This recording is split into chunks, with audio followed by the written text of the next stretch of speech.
বাংলায় বিজেপি সরকার ক্ষমতায় আসতে এবার একের পর এক বড় পদক্ষেপ। এবার বাংলার মা বোনেদের জন্য শুরু হচ্ছে এক নতুন প্রকল্প।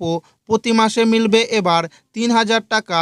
শুধু তাই নয়, বেকার যুবক ও যুবতীদের মিলবে মাসে ৩,০০০ টাকা এবং বাংলার কৃষকদেরও দেওয়া হবে এবার সরাসরি ব্যাংক অ্যাকাউন্টে ৯,০০০ টাকা।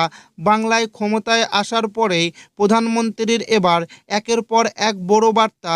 বাংলার মা বোনেদের জন্য চালু হচ্ছে এক নতুন প্রকল্প। লক্ষ্মীর ভাণ্ডার প্রকল্পের পরিবর্তে শুরু হচ্ছে অন্নপূর্ণা ভাণ্ডার প্রকল্প, যা প্রতি মাসে মা বোনেরা এবার ব্যাংক অ্যাকাউন্টে পাবেন ৩,০০০ টাকা। তো কবে থেকে আবেদন শুরু হচ্ছে, কারা কারা এই প্রকল্পে আবেদন করতে পারবেন এবং মে মাসেই কি এই প্রকল্পের আবেদন শুরু হবে? এছাড়াও আপনাদের মনে অনেকেরই প্রশ্ন রয়েছে, বাংলায় বিজেপি সরকার আসার পরে কি এবার বন্ধ হতে চলেছে বার্ধক্য বিধবা প্রতিবন্ধী ভাতা প্রকল্প সহ 7টি প্রকল্প এবং কি প্রকল্প? তো এই সমস্ত প্রকল্পে কি আর টাকা মিলবে না? এছাড়াও লক্ষ্মীর ভাণ্ডার প্রকল্পে মে মাসে এবার মা বোনেদের ব্যাংক অ্যাকাউন্টে ১৫০০ ও ১৭০০ টাকা ঢুকবে না? সমস্ত কিছু জানাবো আজকের এই ভিডিওটিতে এবং আপনাদেরকে প্রমাণ সমেত দেখাবো। তাই ভিডিওটি প্রথম থেকে শেষ পর্যন্ত দেখবেন এবং আপনি কোন জেলা থেকে দেখছেন অবশ্যই কমেন্টে লিখে জানাবেন। অন্নপূর্ণা ভাণ্ডার শুরু হচ্ছে। অন্নপূর্ণা ভাণ্ডারের ফর্ম ফিল আপ। ভাতা পাবেন কারা, কিভাবে করবেন আবেদন? ৪ মে ছিল ভোট গণনা। রাজ্যের ভাগ্য নির্ধারণ হয়ে গিয়েছে।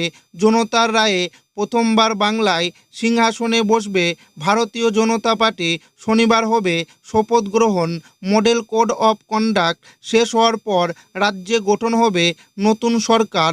এবার নতুন বাংলার সাক্ষী হবে। বিজেপি সরকার ক্ষমতায় আসার আগে থেকেই একাধিক প্রতিশ্রুতি দিয়েছে।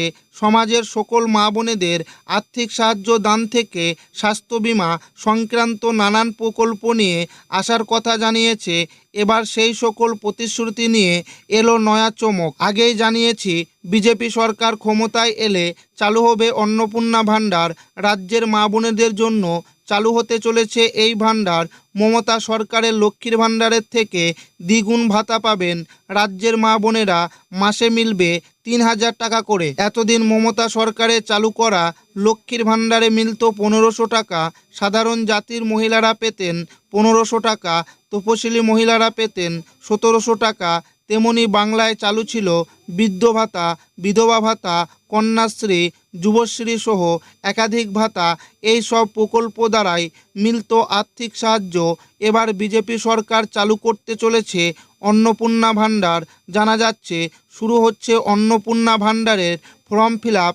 এখন প্রশ্ন হলো, এই ভাতা পেতে কি যোগ্যতা প্রয়োজন, তেমনি কিভাবে করবেন আবেদন? জানা যাচ্ছে অন্নপূর্ণা ভাণ্ডারের ফর্ম ফিল আপ শুরু হবে নতুন সরকার গঠনের পর।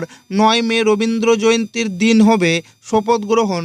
এরপর একে একে সরকারের পক্ষ থেকে এই সকল ভাতা নিয়ে ঘোষণা করা হবে। আগে বলেছিল এই ভাতা পাবেন সকলে। রাজ্যের সকল মহিলারা অ্যাকাউন্টে ঢুকবে ৩,০০০ টাকা। তবে কিভাবে আবেদন করতে হবে সে প্রসঙ্গে এখনও কিছু জানা যায়নি। মে মাসের টাকা কি পাওয়া যাবে?